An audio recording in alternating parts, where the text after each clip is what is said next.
మనందరి పాపముల నిమిత్తమై తన అమూల్యమైనటువంటి రక్తమును చిందించి ఆ రక్తం ద్వారా మన ప్రతి పాపాన్ని శుద్ధి చేస్తున్న యేసుక్రీస్తు పరిశుద్ధ నామమున ఈ ఉదయకాల శుభములు మీకు తెలియజేస్తున్నాను. ఇది నా దేవుని యొక్క వాక్య ధ్యానము. క్రీస్తు రక్తము వలన సమీపస్తులై ఉన్నారు. ఎఫెసీ పత్రిక 2వ అధ్యాయము 14వ వచనము.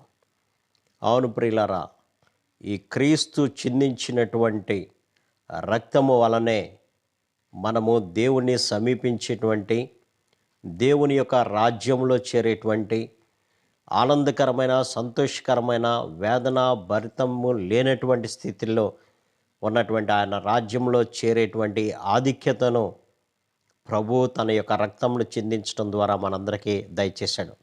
నిజానికి మన యొక్క స్థితిని గనక గమనించితే, ఆ కాలమందు ఇశ్రాయేలుతో సహపౌరులు కాక, అనగా క్రీస్తు తన రక్తము ద్వారా మనల్ని విమోచించక మునుపు, మనలను కొనుక్కోక మునుపు మనమందరము కూడా ఇశ్రాయేలుతో సహపౌరులము కాదు. నిజానికి ఇశ్రాయేలు జనాంగాన్ని మాత్రమే ప్రభు ఏర్పాటు చేసుకున్నటువంటి జనాంగము.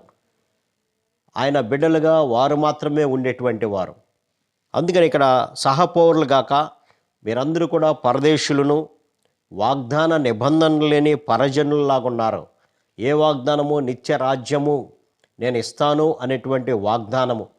నా యొక్క రాజ్యంలో మీకు కూడా ప్రవేశం వస్తుంది అనేటువంటి వాగ్దానము లేనటువంటి వారుగా మనమందరం కూడా పరజనుల్లాగా ఉన్నాము ప్రియులారా. అంతేకాకుండా లోకమందు దేవుడు లేనటువంటి వారుగా ఉండి క్రీస్తుకు మనమందరం కూడా దూరస్తులైనటువంటి స్థితి మనది ప్రియులారా.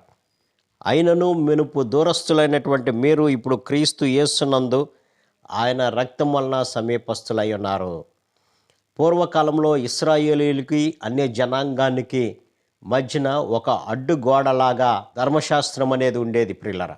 కానీ యేసుక్రీస్తు ప్రభువారు ఆ ధర్మశాస్త్రాన్ని నెరవేర్చి కొట్టివేయడం ద్వారా అన్యజనులైనటువంటి మనకు కూడా ఆయన రాజ్యంలో ప్రవేశించేటువంటి హక్కుని మనకి ప్రభు ఇచ్చారు.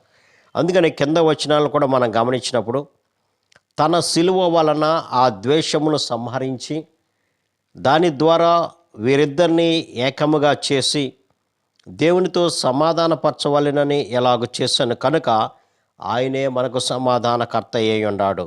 మరియు ఆయన వచ్చి దూరస్తులైనటువంటి మీకును సమీపస్తులైనటువంటి వారికి సమాధాన సువార్తను ప్రకటించెను. ఆయన ద్వారానే మనమందరము కూడా ఒక ఆత్మ యందు తండ్రి సన్నిధికి చేరగలుగుతున్నాం. నిజమే, పరాయి జనంగా ఉన్నటువంటి మనలను క్రీస్తు తన రక్తంనిచ్చి కొనుక్కోవటం ద్వారా ఇప్పుడు దేవుని సన్నిధికి తండ్రి అని చేరగలిగేటువంటి ఆధిక్యతను ప్రభు మనకిచ్చారు ప్రియులారా. కాబట్టి ప్రభు తన యొక్క రక్తాన్ని చిందించడం ద్వారా మనమందరం కూడా దూరస్తులుగా ఉన్నటువంటి స్థితిని తీసివేసి ఆయన మనల్ని సమీపస్తులుగా చేర్చారు. ఎవరైతే ఆయన యందు విశ్వాసం ఉంచి ఆ రక్తము నా కొరకు చిందించబడింది అనేటువంటి నమ్మకము కలిగి ఆయన సన్నిధికి చేరతారో ప్రతి ఒక్కరిని కూడా ఆయన ఆహ్వానిస్తున్నాడు ప్రియులారా.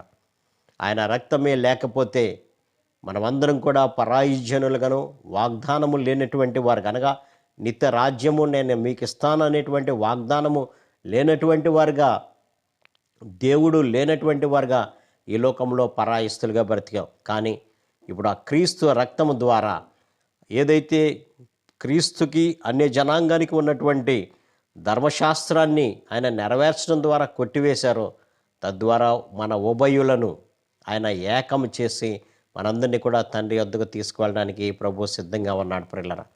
కాబట్టి దినవాక్య ధ్యానం ద్వారా ఆయన రక్తం వల్లనే మనం ఆయనను సమీపించగలుగుతున్నాం.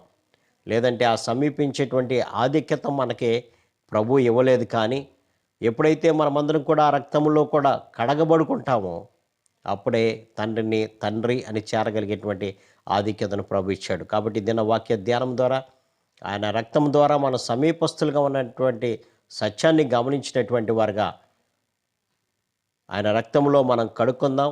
తద్వారా ఆయన యొక్క నిత్య రాజ్యానికి చేరదాం.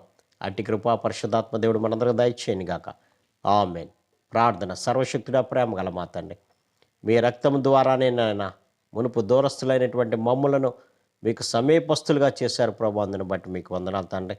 మీరు చేసినటువంటి ఆ త్యాగాన్ని మేము మర్చిపోకుండా ప్రభా, మరింతగా మీ సన్నిధిలో గడపడానికి కావాల్సినటువంటి కృపను దయచేయమని, తద్వారా మీరు ఇచ్చేటువంటి నిత్య రాజ్యానికి మేమందరం కూడా వారసులయ్యే భాగ్యం దయచేయమని యేసు నామమున అడిగి వేడుకొంచున్నాం తండ్రి. ఆమేన్.